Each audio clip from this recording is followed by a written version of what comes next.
Governor Mike DeWine getting booed when the president introduced him or mentioned him at a rally last night in Ohio. Come in, Mike Braun, Indiana Republican Senator. The president himself seemed pretty surprised by the booing. Senator, were you? You know, in this business, remember when you win in a landslide, 40% of people either disagree with you or don't like you. So I think in this case, DeWine maybe took a different approach to where the base of the party thought it should be on how COVID was handled, but it kind of goes along with the job, I'd say. Well, I'm wondering, you mentioned the key. I think most Republicans out there are against the lockdowns. Most Republicans want this economy to open up. Probably of all the Republican governors, Governor DeWine has been most resistant to a complete opening. He's been, he would say, more careful. Other people would say too cautious. What do you think? You know, that straddle is tricky because of the uncertainty of the disease out of the gate, but I did a couple floor speeches before we left in March and said that tricky dynamic was going to be the key to how we come out of it. And all along, these one-size-fits-all blanket shutdowns, to me, wasn't going to work. And I think we've seen that play out in the 50 states. Florida, for instance, the most vulnerable population. I think Governor DeSantis has done a heck of a job because he's had such a low fatality rate.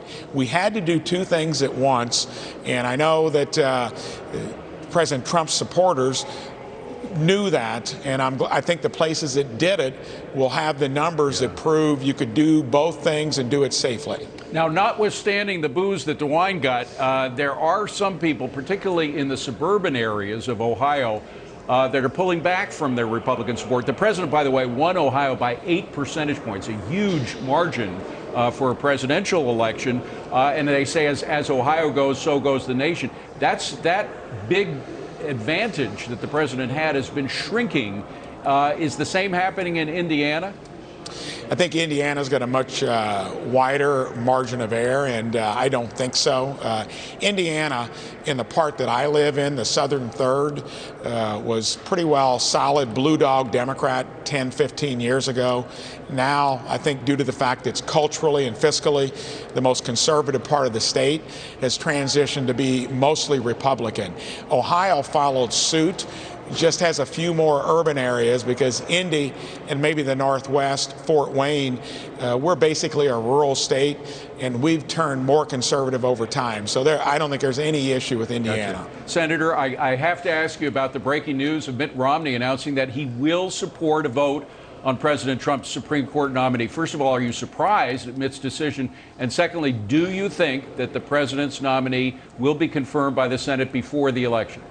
So I'm not surprised in this case with Mitt because he likes to look at precedent, history.